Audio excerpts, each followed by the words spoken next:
할렐루야. 지난주에 우리가 이사야서가 66장이니까 꼭 성경이 66권 있는 거가 너무나 흡사한 게 많다. 앞에 전반부 39장이 꼭 구약이 39권 있는 것 같고, 뒤에 후반부 오늘 40장부터 66장이 27장이니까 꼭 신약이 27권이 있는 것과 뭐 너무 우연이라고 치기에는 그런데, 앞에 39장 구약도 여기 이사야서의 39장도 복역의 때다. 그건 검사가 기소하고 고발한다는 거예요.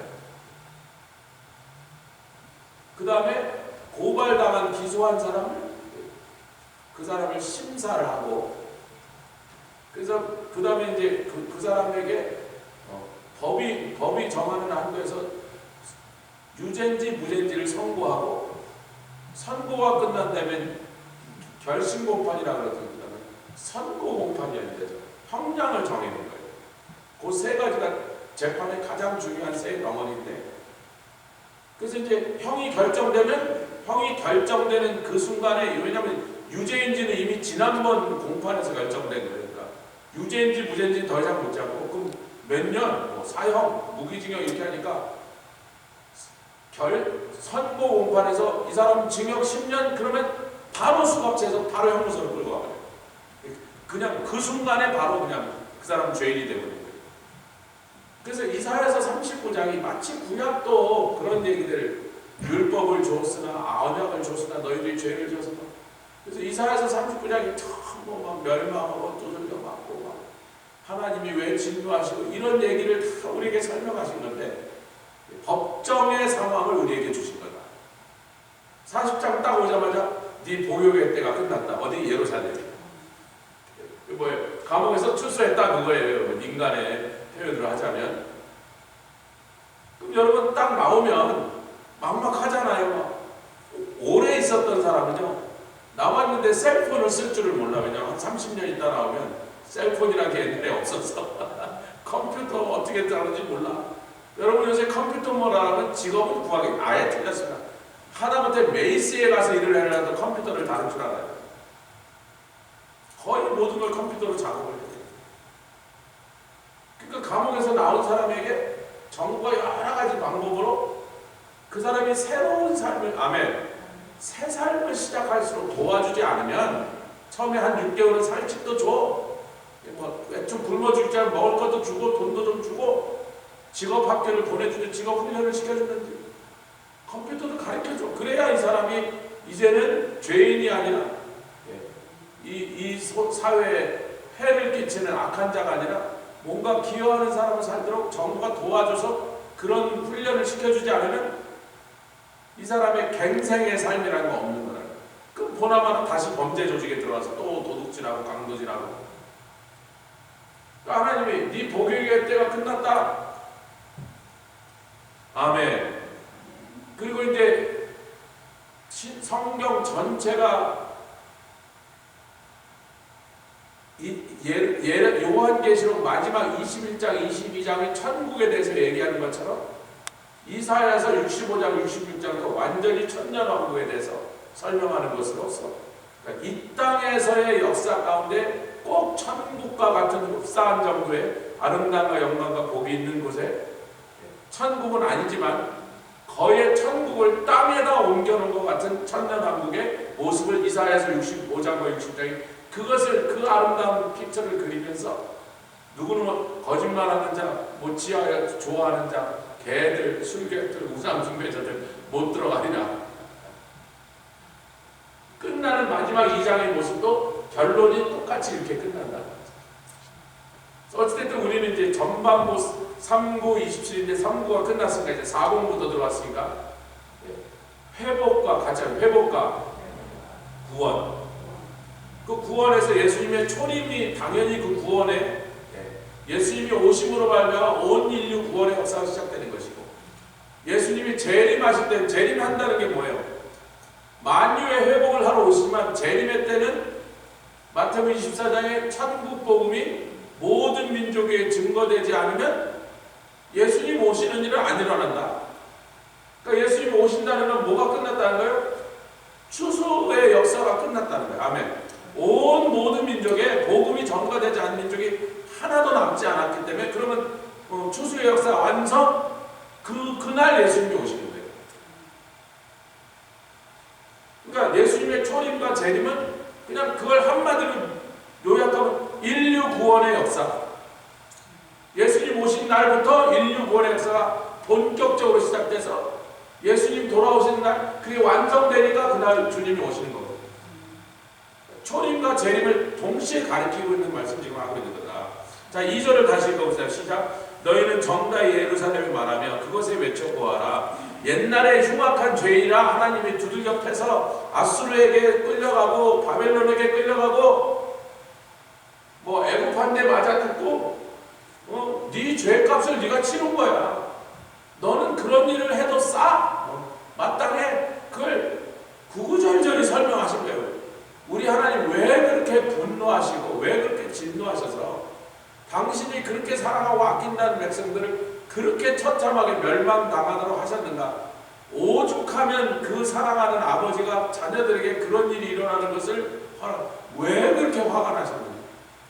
무엇 때문에 그렇게 속상하셨는가를 이사야서 1장부터 39장에 또 설명하고 거듭 말씀하셔서 그 과정을 이제 그 법정에서 그러니까 그런 모든 과정을 법정에서 들으면 이제 방청에 저놈은 죽어도 싸. 뭐 그래서 판사가 사형 안 하고 무기징역 아이고 사형하지 저런 놈은 딱 그냥 끌고 가서 총살을 시켜버린대.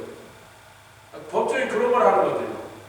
지금 괜히 이 사람 우리가 심한 벌을 주는 게 아니라 이 사람은 이런 벌을 받을 만한 그 나쁜 짓이 죄상이 너무 흉악하고 그래서 이렇게 법의 심판을 받는 게 마땅하다는 걸 증명하는 것이 공산당들은요 인민재판하는데요. 그래도요 지네도 공정하게 재판했다고 이 과정을 똑같이 흉내는데 그냥 뭐 기소도 하고 근데 공산당에서 검사하던 사람이 남한에 탈출해갖고 우리 마음대로 안 받으면 못한다. 당에서 시키는 대로 합니다. 그렇지만 실상은 그렇지만 겉으로는 대한민국이나 미국에서 재판한 것처럼 그 형식은 그대로 형식은 흉내는 안 했단 말이에요. 왜? 모든 사람이 그 결과를 공평한 심판이라고 받아들여야 해요. 아멘. 그런 하여튼 저희 교회도 옛날에 전과자가 왔었는데 제가 온 지 얼마 안 된 목사님 드릴 말씀입니다. 제가 사실 감옥에 얼마나 있었는데 오래 있었네. 그 정도 오래 감옥에 있으면 우리가 죄를 이 정도 지어도 맞습니다. 대충 어떤 범죄 미국 법정에서 어느 정도의 형량할 때인지 제가 대충 알고 있거든요.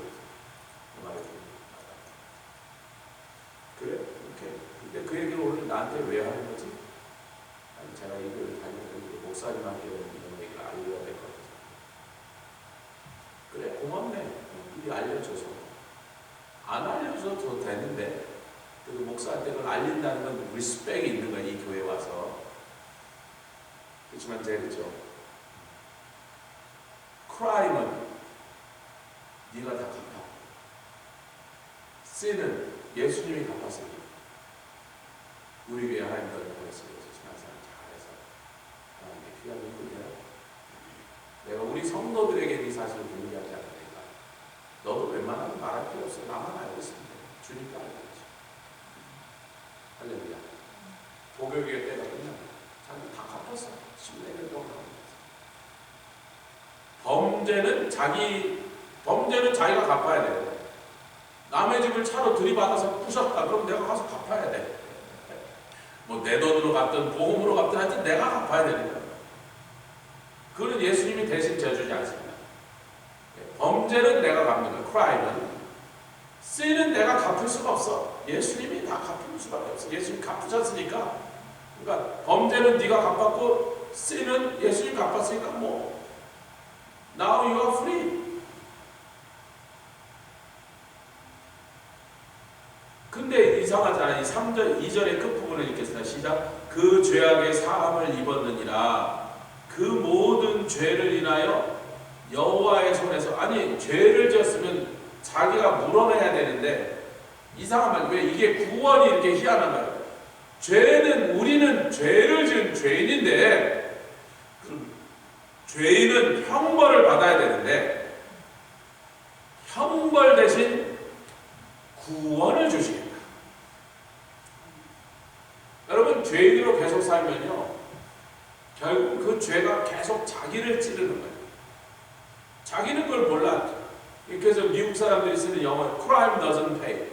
당신이 볼 때는 범죄를, 남의 걸 훔치고 막 사기쳐서 막 뺏어오고 강도질을 하면 당신이 유익해져서 그걸로 이득을 볼 것 같지만 범죄를 결국은 자기를 최대의 피해자로 만드는 거다. 우리가 세상에 살면서 죄인으로 살면요 늘 인생을 그 불의한 삶을 살아가면서 인생을 계속 괴롭히는 짓을 계속하는 거야. 내 인생을 계속 부서뜨리고 망가뜨리는 게 하는 거예요. 아멘. 그러나 하나님께서 심판하여 그걸로 인하여 적당히 값을 치르게 하셨으니까 이제는 하나님께서 온 인류의 구원의 길을 여신다. 그래서 네 죄로 인하여 하나님의 손에서, 여호와의 손에서 배나 받았느니라.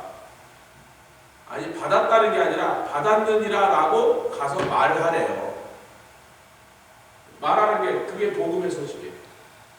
그 배나 받은 그게 누구라고? 예수님.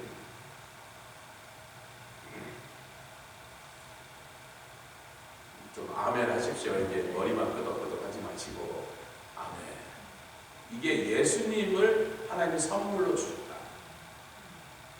성경 곳곳에 그죠?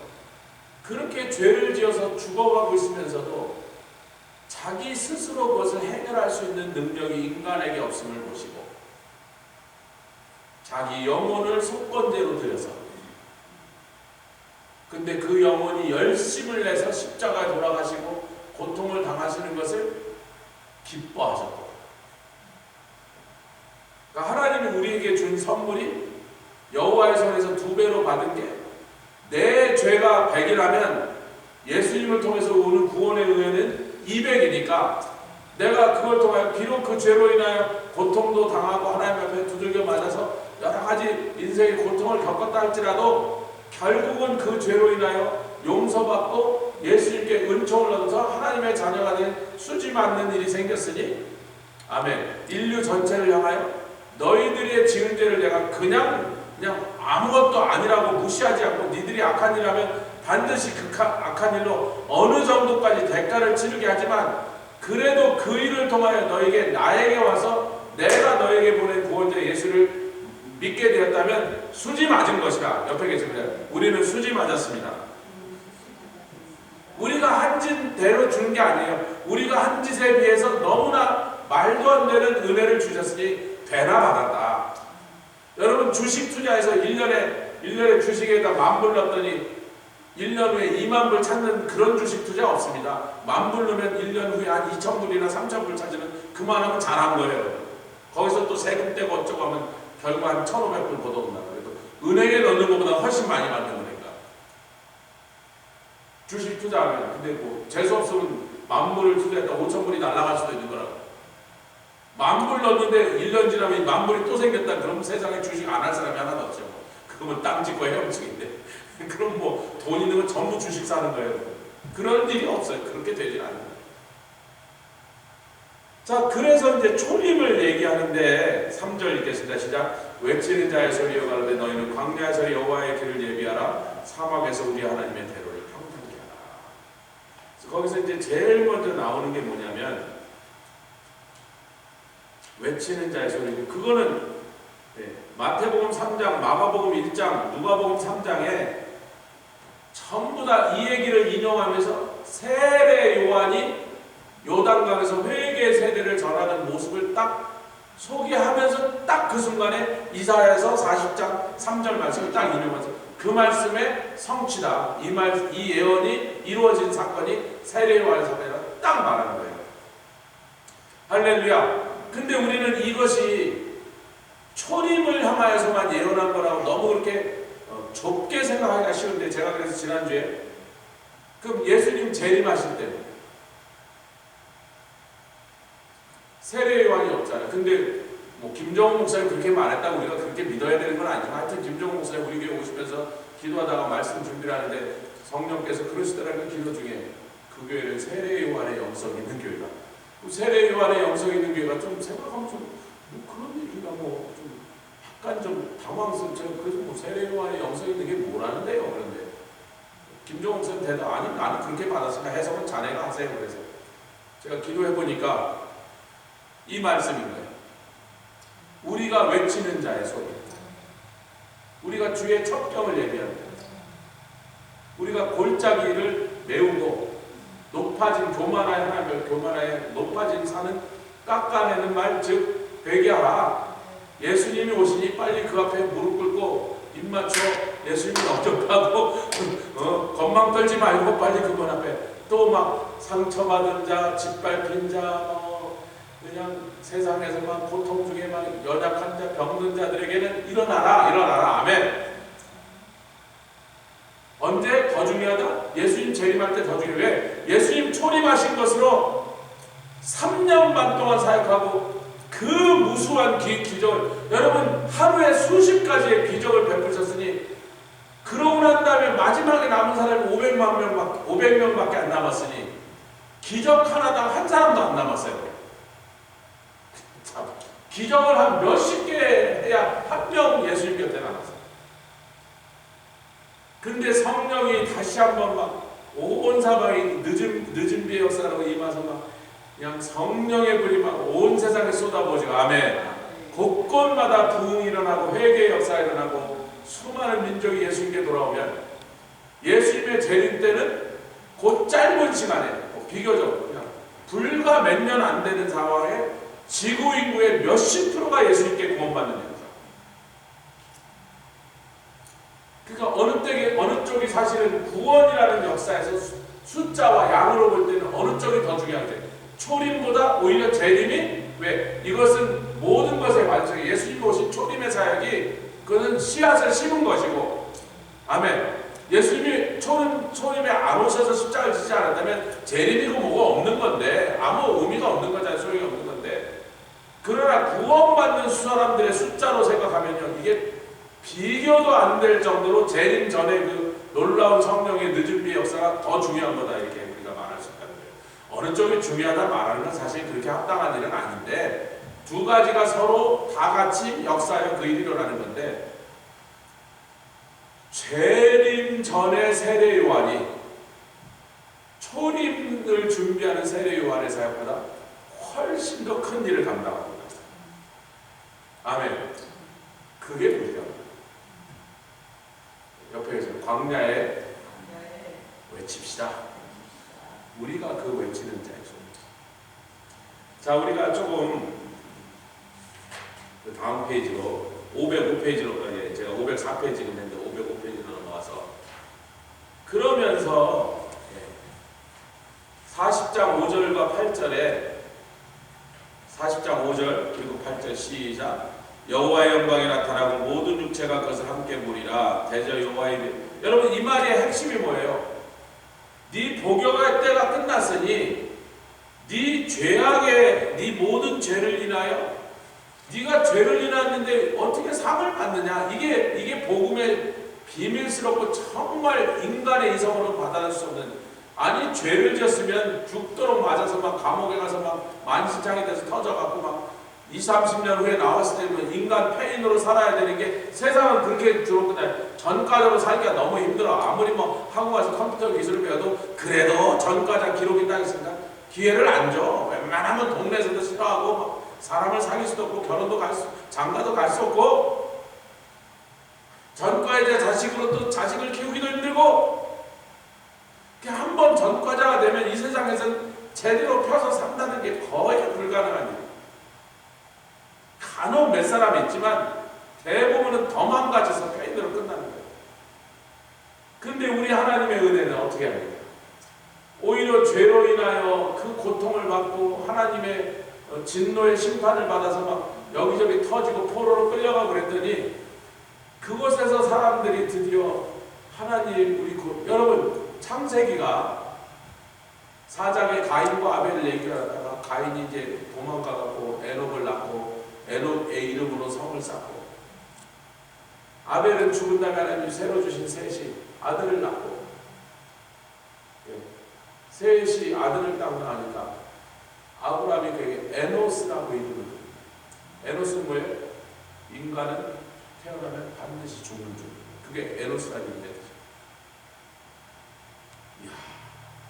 내가 지은 죄가 내 두 아들이 서로 죽이고 맞아 죽는 그 일을 이룬 거예요.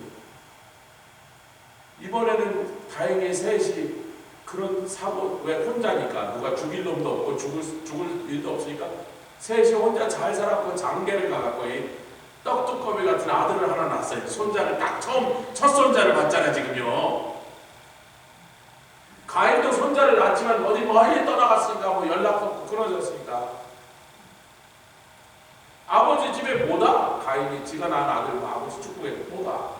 많이 가버렸어요. 차마 그 아버지의 얼굴을 어머니 얼굴을 볼 수가 없는 거죠. 그래서 이제 자기 집에서 함께 사는 세 번째 아들 셋이 아들을 낳는데 그 이쁜 손자를 보면서 아담이 무슨 생각을 했어요? 얘도 결국은 죽으려고 태어난 거예요. 에노스인데 내 죄 때문에. 그때 사람들이 비로소 여호와 구원자의 이름을 부르기 시작합니다. 이 복음입니다. 그 장면이 이게 복음입니다. 내 죄가 얼마나 흉악했고 그것을 위하여 하나님과의 관계가 얼마나 망가졌으며 그로 인하여 내가 어떤 고통을 받게 됐다는 것을 깨달을 때 드디어 하나님 앞에 하나님 나를 좀 구원해 주시옵소서. 나를 좀 불쌍히 여기시옵소서. 나에게 새 기회를 좀 주시옵소서. 그렇게 하나님 앞에 부르짖는 게 그게 구원의 시작. 할렐루야. 지금 그 얘기를 한 겁니다. 네 복역의 때가 끝난다. 너 죄 때문에 오히려 여호와의 손에서 2배나 얻었느니라. 근데 그 2배를 얻는 일이 어떻게 가능하냐? 외치는 자가 외쳐야 돼. 외쳐야 누가 온다? 예수 그리스도 구원자가 오신다. 그 초림 때도 그것을 세례요한이 혼자 가서 외치고 불과 뭐 몇천 명 따라다니다가 예수님 돌아가시고 승천하시고 그때 보니까 그 따라다니는 몇천 명이 다 도망가고 500명밖에 안 남았는데 성령 받기 전에 380명은 좀 호랑이 같아서 막 100일 동안 쑥과 마늘을 먹으니까 아니면 도망가서 또 도망가 버렸는데 성령 받을 때까지 마지막 남은 건 알짜배기 120명밖에 안 남았단 말이야. 예수님 3년 반고 그 놀라운 기적을 보시고 십자가 지고 부활하는 걸 다 보고도 120명밖에 안 남았거든요. 재림하실 때는 수억 수십억을 구원하신다. 우리 보고도 똑같이 외치는 자의 소리. 죄가 넘치는 곳에 은혜도 넘치죠. 여러분 복음 전하러 가면요 어떤 사람이 제일 안 믿어요? 착한 사람이 제일 안 믿어요. 아니 내가 무슨 죄를 졌다고 이것들은 자꾸 와서 나보고 죄인이라는 거예요. 법 없이도 살았어 이것들아. 구원은 너희들이나 필요하지. 내가 왜 구원이 필요하지? 내가 얼마나 정직하고 얼마나 선하지만 그 사람이 제일 안 받아들여요. 자기는 절대로 죄인 아니래. 옆에 있는 놈들 다 나쁜 놈들 더 많아. 내 뒤에 있는 놈 다 도둑 놈들이야. 나는 그런 줄 알았어요. 그 사람이 죄인들이에요.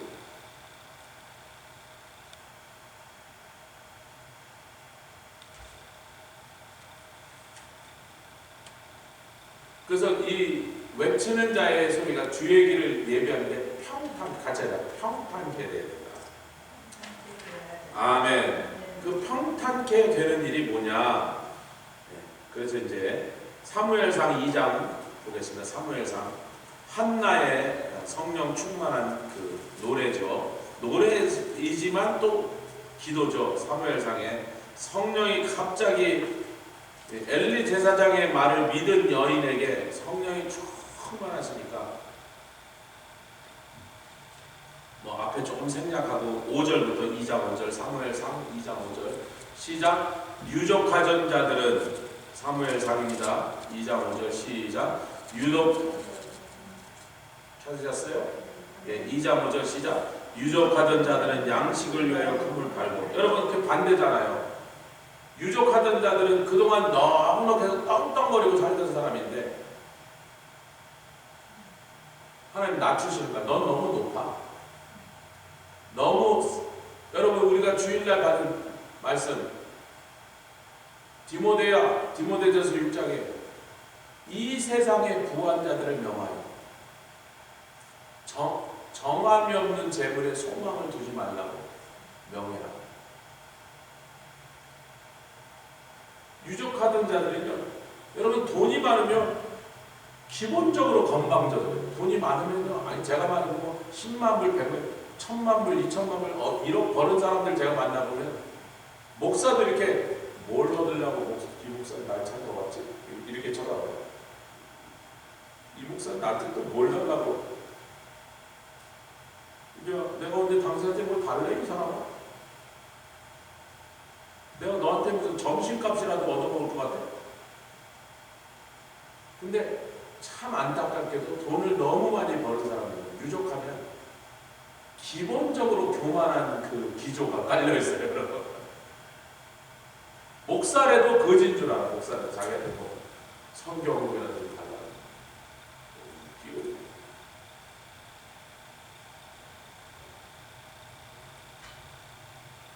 우리 지붕이 망가질 때 목사님 저 지붕 견적서 보여주면 제가 한국에 밥 드셨어요? 국밥 맛있게 드셨어요? 아니 가세요. 저 우리가 하나님께 지금 기도하고 당신이 왜 저걸 보시나요? 그랬더니 되게 섭섭하다. 내가 헌금을 꺼내겠다는데 왜 그러시냐 그런 눈치가 있어요.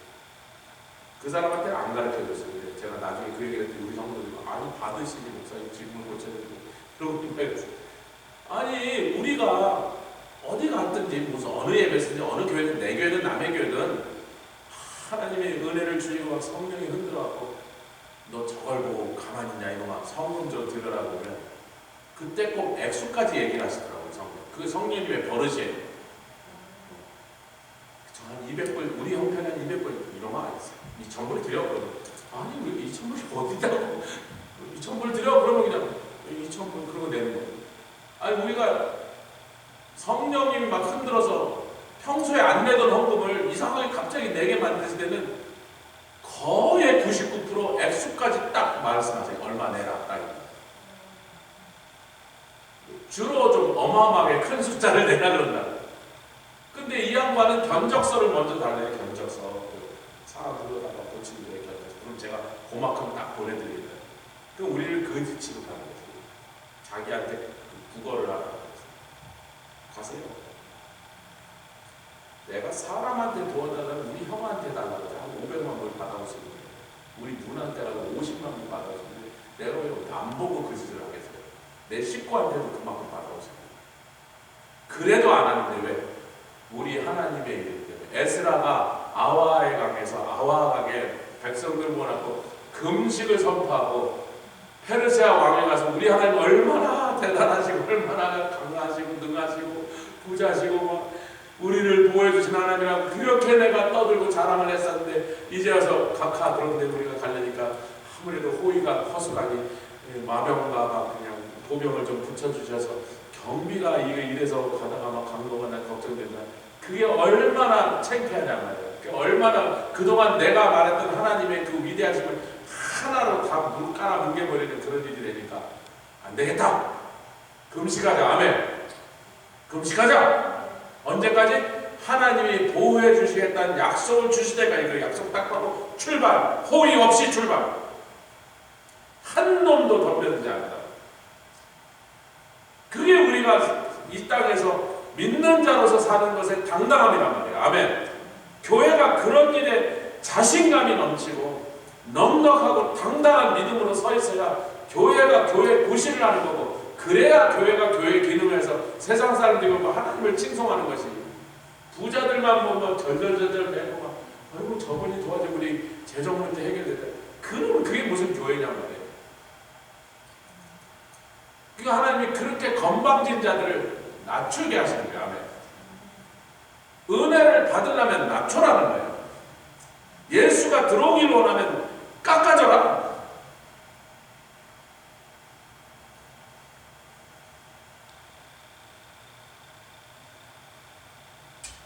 그래서 그렇게 수천만 번씩 갖고 있는 사람들 집사님 문제 해결 받고 싶으세요? 네. 내일부터 성경에 나서 잡소리 다 빼고 납작 엎고 있어요. 하나님 고쳐줘요. 그럼 해결되는지 안 되는지 해보고 하지. 앞에 와서 기도도 할 줄 몰라. 기도를 했어야 할 줄 알지. 기도를 하던 사람이 기도만 나오지. 할 줄 몰라. 그래서 좀 이따 또 목사님 기도가 안 되는데 새벽 기도만 해도 되고 하기 싫으면 관두세요. 당신 문제에 여전히 있어요. 문제 해결 받으세요. 제가 기도를 잘하면 응답받는다가 하나님 앞에 자세를 고치는 거다. 하나님 앞에 그 건방진 마음, 교만한 마음을 버리란 말이야. 하나님 앞에 납작 엎드리면 하나님이 도와주신단 말이에요.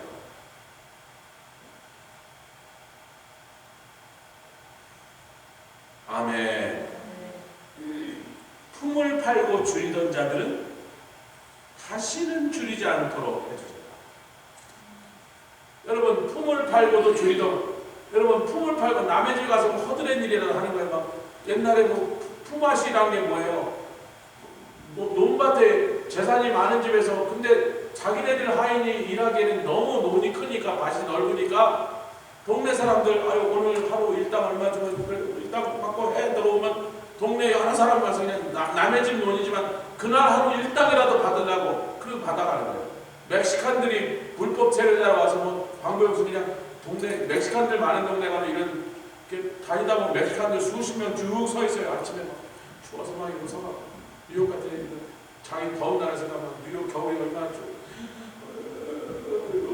새벽 한 5시부터 서서 아무도 안 구하면 9시, 10시까지 서 있다 10시 지나도 안 되는데 집에 간다.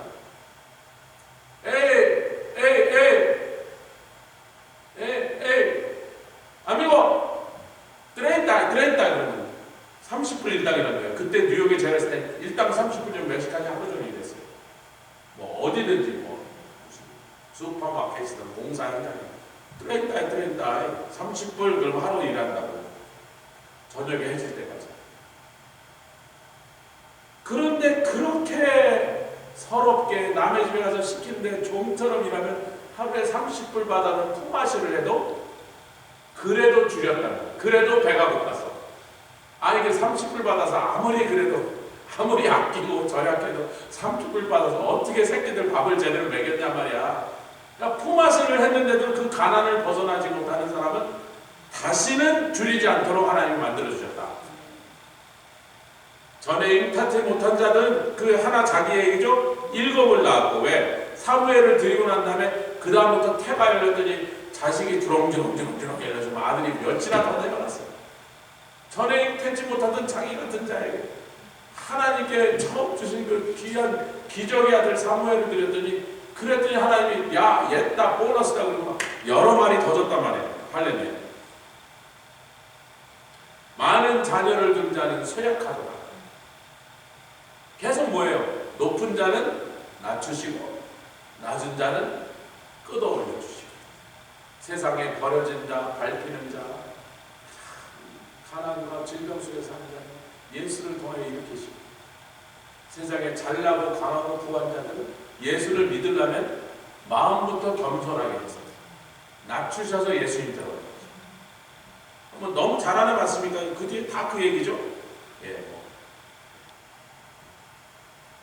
귀족들도 왕들도 하나님께서 세우실 자를 세우시고 또 그랬다가 낮추시기도 하십니다. 여러분 예수님이 잉태하시는 이건 지금 사무엘이 잉태하는 것에 예언 약속을 받고 성령 충만하여 한나가 성령으로 말미암아 찬송하고 기도한 얘기인데 예수님이 잉태하시는 그 수태고지를 받은 천사의 그 예언을 받은 예수님의 어머니 마리아가 1장 누가복음 1장입니다. 이건 크리스마스 때마다 이 말씀 우리가 읽고 상고하니까 외우는 만큼 많이 들었죠. 그래도 하여튼 읽어보겠습니다. 누가복음 1장 48절 시작. 그 계집종의 비천함을 돌아보셨습니다. 보라 이제 우러는 만세의 날을 복이 있다 일컬으리로다. 능하신 이가 큰 일을 내게 행하셨으니 그 이름이 거룩하시며 긍휼하심이 두려워하신 자에게 대대로 이르노다. 그의 팔로 힘을 보이사 마음의 생각에 교만한 자들을 흩으시고 여기서부터 시작되는 거예요. 권세 있는 자를 그 위에서 여러분 위라는 거 뭐예요? 왕위라는 거예요. 그러면 그 왕위에서 내리쳐버렸다는 거예요. 송나라의 황제와 그 황제의 그 젊은 황제, 얼마 전에 아들에게 황제의 위를 넘겨준 흠정과 효정이라는 황제가 금나라, 지금의 만주 사람들이 청나라, 나중에 그 사람들이 망했다가 몇백 년 만에 다시 청나라 일으킨 만주족, 여진족 사람들한테 포로로 잡혔어. 송나라 수도인 개봉이 함락돼.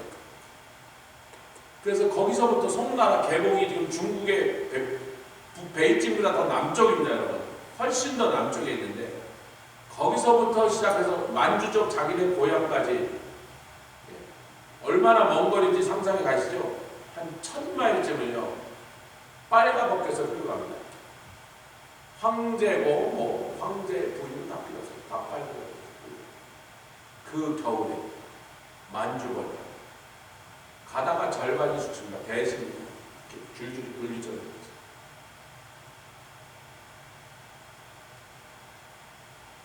그리고 효정과 흥정 그 부자야 황제, 얼마 전에 늙어서 아들에게 황제 위를 넘겨주는 황제와 그걸 막 넘겨받은 아들 황제가 둘이 끌려가서 그 금나라 왕실에 끌려간 다음에 거기서 노예로 살면서 밥상 나가고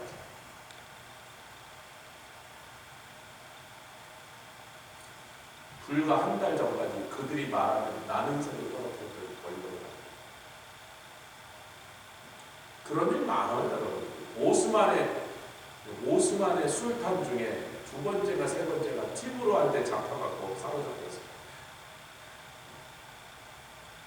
전투에서 사로잡혔어요. 끌려가고 개돼지 치고 있어요. 러시아의 귀족들이 몽골한테 항복했는데도 항복하면 그날부터 몽골 장군들이 먹는 밥상에 밥상 다리가 됩니다.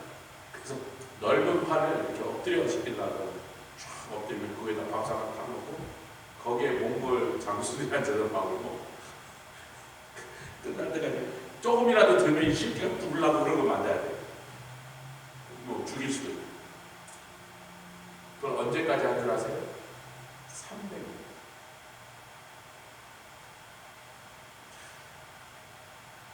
그래서 러시아인들이 그것을 너무나 그 300년 동안의 그 비참하고 굴욕감을 참으셔서 그걸 지금까지도 타타르의 권력이에요. 타타르는 몽골 전체가 아니고 몽골의 한 부족 이름이에요. 그쪽 지방으로 쳐들어온 부족이 주로 타타르 출신만해서 타타르인들이라고 불러요.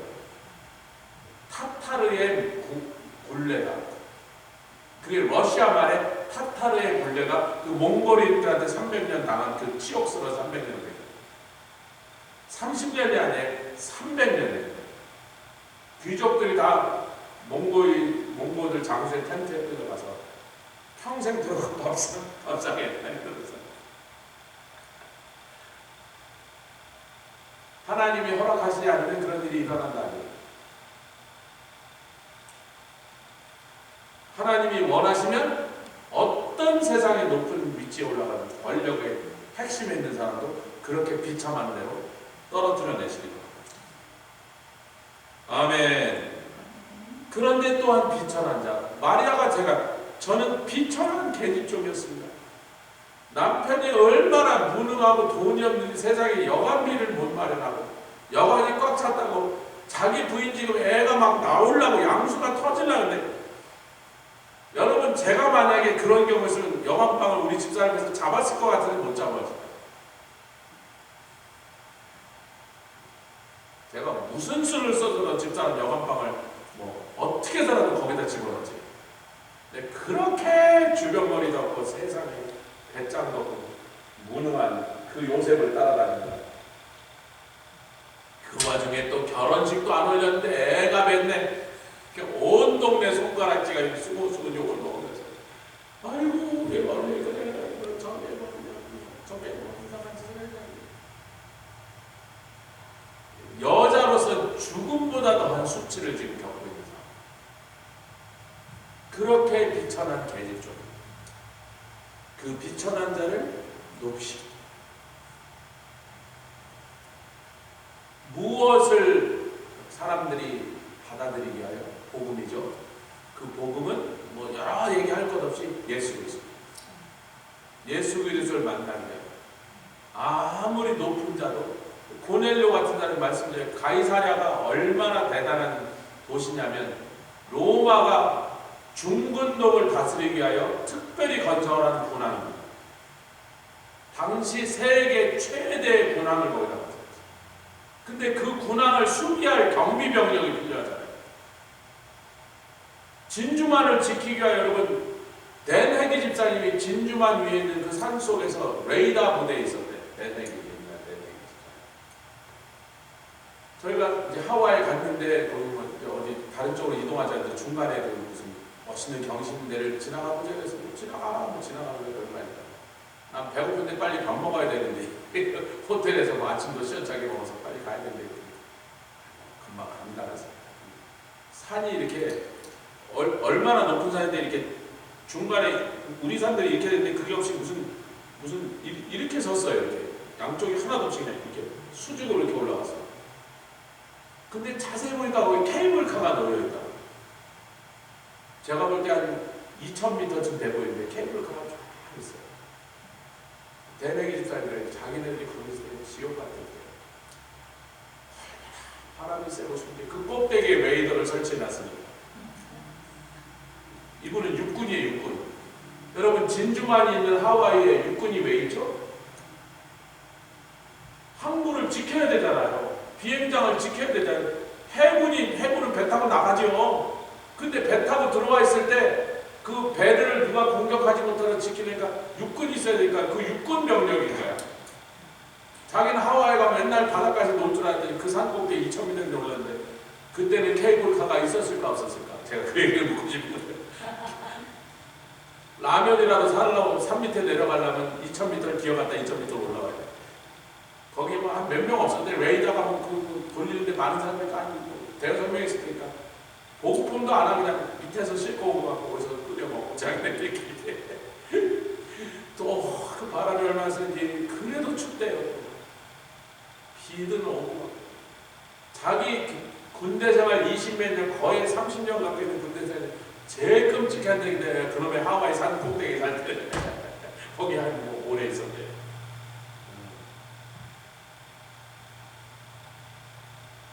할렐루야. 우리 예수님이 오시고 교만해. 뭐 때문에 교만한 이유는 다 달라. 뭐 우리는 명문집의 뭐 자손이야. 나는 뭐 명문대학교를 나왔어. 우리는 재산이 많아. 뭐 중요한 건 뭐. 하여튼 예수님을 맞으려면 그 교만함을 벗고 땅바닥까지 내려와야 돼요.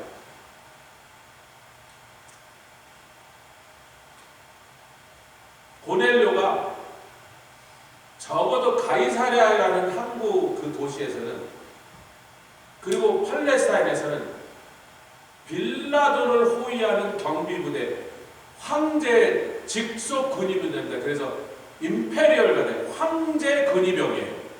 그게 총독 관절을 지키고 있는 경비병. 그 황제 근위병의 대장과 예수님 처형할 때 아마 그 백부장도 가라 했을지도 몰라요. 황제 근위병이 다 온 게 아니고 일부를 보낸 거니까 로마의 군대 중에 최강의 군대 중에 그 황제 지키는 데 거의 다 있는데 황제가 거기 총독은 너무나 중요한 자리고 반란이 자주 일어나는 나라니까 내 근위병 중에 한 1개 중대 데리고 와. 그래서 온 게 1개 중대 지휘관이 백부장이냐 100명을 다스리니까 그 사람이 나가서 예수님 촬영을 직접 관장한 거예요. 근데 또 한 명의 백부장은 가이사랴를 지키는 항구 지키는 부대. 이 두 사람이 팔레스타인에는 유대인들 죽여도요 파리 목심 정도 죽여버려도 아무도 항의 못하는 그 정도 나는 새도 떨어뜨린 권력을 가지고 있는 사람. 근데 그 사람이 하나님을 경외한다. 하나님을 두려워한다. 그러니까 하나님을 두려워한다는 건 자기를 하나님 앞에서 낮춰서 베드로가 천사의 지시를 받고 베드로를 모셨던 베드로와 그 일행 대사를 딱 들었다. 그 발 앞에 그 높은 신분 이 식민주의 노예 가치에서 일본 사람이 한국 사람 죽였다고 일본 수장 한국 사람 죽였다고 아무도 항의 못하는데 뭐 죽이나 말든지 다 뺏었지 꼼짝도 못하는 그런 상황에서 그 춘사 정도가 아니라 가이사랴 전체 경비부대의 총사령관이 베드로가 딱 오는데 여러분 피장이 뭐예요? 가죽을 제품을 다루는데 지금도 아프리카나 중동에 가면요 소나 이런 가죽들을 쫙 갖고 와서요 그 가죽을 이제 우선 씻어야 돼요. 짐승 냄새가 막 나니까 씻어갖고 솔로 막 문지고 다시 떨어갖고 그러면서 막 비벼고 그 몇 번 하면 이제 거기에 조금씩 남아있던 내장이나 이런 것들이 살점이나 다 지방이나 다 떨어져 나오는데 가죽만 딱 남으면 그걸 갖고 이제 염색약했던 거예요. 사람이 같이 들어가야 되죠. 이런 수용자에 같이 들어가는 거예요. 그래서 인도나 아랍 여러 나라나 아프리카 북부에 가면 지금도 우리가 쓰는 가죽 제품의 대부분이 거기서 그 과정을 거쳐서 우리한테 오는 거예요. 미국에서 그걸 시키라면 그 공장에 일할 사람 한 명도 없어요. 그 냄새가 그 가죽에서 나는 짐승의 가죽에 붙어있던 조금씩 남아 붙어있던 지방이나 이런 내장 찌꺼기가 그 물에다 불려서 그걸 닦아내서 문질러서 하는데 그 냄새가 그 도시 전체가 악취로 도살장 냄새가 납니다. 거기서 하루 종일 그 물속에서 그걸 하는 거예요. 그게 피장이 하는 일이에요. 한국에서나 이스라엘에서나 아프리카에서나 인도에서나 가죽을 다루는 사람은 제일 천합니다. 가죽 다루는 사람의 집에서는 항상 무슨 냄새가 난다? 도살장 냄새. 베드로 사도가 그 집에 계속 묵었으니 피장이 부인이 차려주는 밥을 아침 점심 저녁을 얻어먹었고 피장 집에서 살았으니 그 밑에 층에서는 뭐하고 있다가 피장이 날마다 짐승 가죽 갖다가 그거 하고 있는 거에 물에 들어가서 박박 문지르고 다 문지르고 또 말리고 다 말려지면 이제 그 다음에 다시 염료에다 넣어서 염료에 담궈서 문지르고 그 냄새가 온 집안에 배어있는 거예요. 거기서 한동안 살았어. 로마인이 보면 그 악취에 토하게 생긴 그 베드로가 지금 들어온 거예요. 그런데 하나님이 보낸 나에게 생명의 말씀을 전해줄 하나님의 귀한 사자가 왔다고 그 발 앞에 맨바닥에 그 나눔새로 떨어뜨린 고넬료가 맞죠? 이방인 첫 번째 구원받은 집은 왜 하나님이 고넬료 같은 사람을 택하셨겠는가? 이 역사적인 사건에 왜 고넬료의 집에 그 은혜가 있는가? 예수 그리스도의 복음 어떻게 이방인에게 처음으로 그렇게 유대인들이 싫어하고 반대하면서 절대로 안 된다고 반대하는 그 일을 하나님이 깨시면서 왜 그 하고 많은 이방인 중에 고넬료의 집에 그 구원과 은혜가 임하도록 하셨습니까? 이유는 너무 높은 자를 낮추셔. 하나님의 폭포수처럼 반대로 낮은 자는 일으키십니다. 저는 찌질이에요. 저는 뭐 그러면 돼. 저는 전과자예요. Who cares? 네가 뭐 몇 년을 살았든 왜 살았든 그거 나쁜 상관없는데 다 끝나는데 뭐 감옥에서 나왔다며 그 미국의 법무부에서 볼 때 너는 네 죄값을 다 치른다니까 지금 내보내줬을 거 아니냐 말이지. 네가 감옥에서 나왔다는 거. 됐어. 그 아리를 밑으로 그 말해서 하여튼 고마워. 아멘. 낮은 자 일으켜 세워주셔서 은혜를 받게 하시고 높은 자를 낮추셔서 은혜를 같이 기도하겠습니다. 주님 감사합니다. 이 복음의 역사가 얼마나 놀랍고도 신비하고 그 강력한 역사입니다. 낮은 자들, 골짜기를 패인 곳을 다 주께서 메꾸시고 평탄한 길을 만드셔서 그 평탄한 대로를 통하여 우리 예수님 들어오게 하신 걸 찬양합니다. 높아진 것들을 다 낮추시되 산들뿐만 아니라 작은 산들까지 어떤 종류의 교만, 어떻게 심각하든 작게 보이는 교만이라도 하나님 그 교만을 미워하사 반드시 그 교만을 다루시고 부숴내신 다음에 하나님의 구원이 임하게 하심을 찬양합니다. 주님의 그 복음 앞에서 우리가 그렇게 평탄한 길로 우리 주님 모실 수 있도록 우리 심령이 예비되게 하시고 준비되게 하여 주시옵소서. 감사드리며 예수 그리스도의 귀하신 이름으로 기도드렸사옵나이다. 아멘. 하늘에 계신 우리 아버지요